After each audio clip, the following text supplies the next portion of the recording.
Hello and welcome to the channel. In the aftermath of the elections, the presidential and governorship, Nigerians are caught in perhaps their most vulnerable.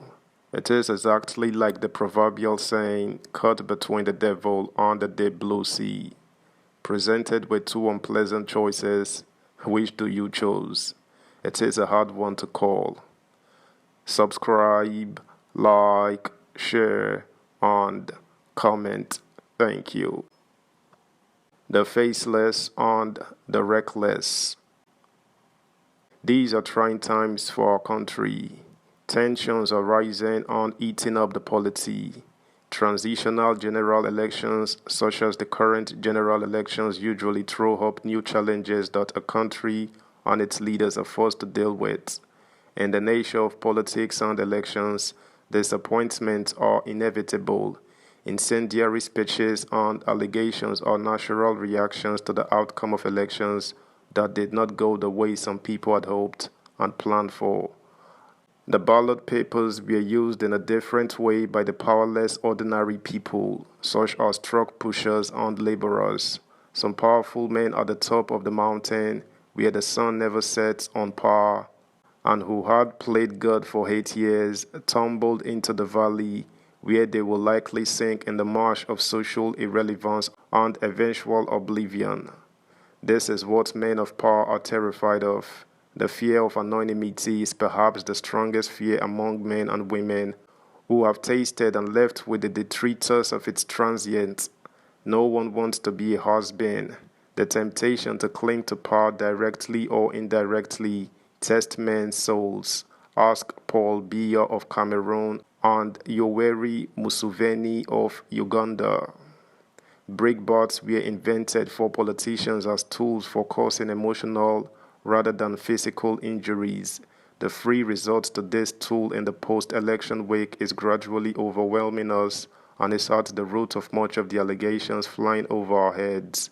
Some of the allegations are laughable and deserve to be dismissed out of hand, but you would do well to bear in mind that this is the era of fake news and its deft weaponization. Some of the allegations therefore deserve to be taken more seriously than the others that are merely called into play by the nature of the game of politics. I consider two of such allegations, plain in the public, weighty enough to be of more than passing interest to the rest of us because they verge on the threat to our national interest. The first comes from the Department of Security Services, DSS.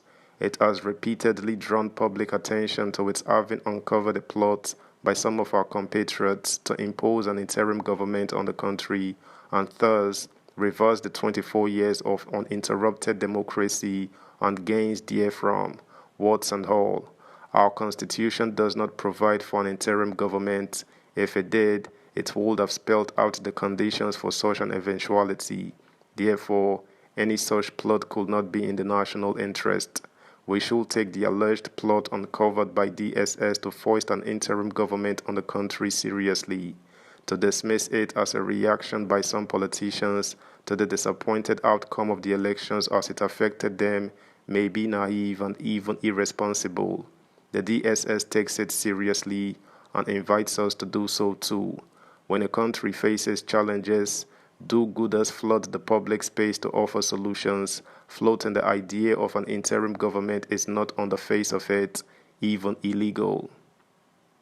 It is just an opinion by men or a group of men who may feel that given the challenges to the result of the presidential election of February 25th, we face an existential threat to the corporate existence of the country. But do we? The myth of our country's fragility drives some perfectly sensible men to give in to the promotion of irrational fears. Those who are allegedly plotting or floating the idea of an interim government when nothing I can think of warrants it, believe they are driven by patriotic zeal to save the country. Air-brained ideas have never been solutions to a nation's problems. Yes, it would be foolish to deny that the results of the presidential election with which Atiku Abubakar and Peter Obi vehemently disagree has put the country under tremendous pressure. But this is not enough reason for anyone or a group of persons to try to halt our democratic process. It is not an act of patriotism. It is a disservice to the nation. The Constitution and the Electoral Act have enough provisions to help those who feel cheated or denied victory at the polls to seek justice and redress. It is the path Abubakar and Obi have wisely taken. By following the constitutional route in seeking justice, they help to test the system and thereby deepen our democracy as a government of laws, not of men. DSS said in a statement on March 29 that it had identified the plotters. Given the seriousness of the alleged plot, the plotters should be exposed. Their identity must not be shrouded in mystery. This is the meaning of an open government. The service cannot afford not to let the people know what it knows. The service solves no problems by protecting the plotters.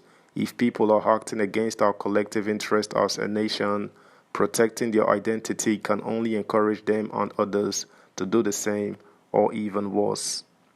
The second case is the allegation of treason leveled against Peter Obi, the presidential candidate of the Labour Party, by the Minister of Information and Culture, Lai Mohammed.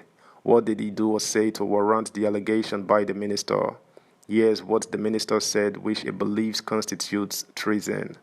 Obi and his vice, Dati Ahmed, cannot be threatening Nigerians that if the president-elect Bola Tinubu of the All Progressives Congress APC is sworn in on May 29, it will be the end of democracy in Nigeria. This is treason. You cannot be inviting insurrection, and this is what they are doing. The minister's statement is pathetic and reckless to say the least. Mohammed is caution at the straw of relevance in the twilight zone of his principle. I have not read or heard anywhere Obi made such a threat. Obi supporters may be given to extreme reactions, but it was the case with Buhari supporters in 2011, as Senator Shehu Sani has reminded us. No one accused them of being responsible for what his supporters did, let alone of treason. Men and women are not usually rational in reacting to their disappointments. Obi promptly denied the allegation. He said, I have never discussed or encouraged anyone to undermine the Nigerian state. Minister Lai accusing me of stroking insurrection is totally malicious and fictitious. It is difficult not to agree with him. Treason is a serious crime against the state. No country jokes with treason. Its punishment for those found guilty is life imprisonment in a democracy or death in a totalitarian regime. A reckless allegation of treason against anyone puts him in harm's way with the laws of the land. It bears repeating, these are trying times for our nation.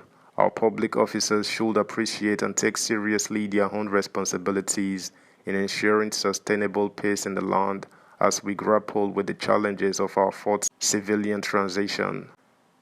That's the news, guys. Thanks for listening. Until next time, bye.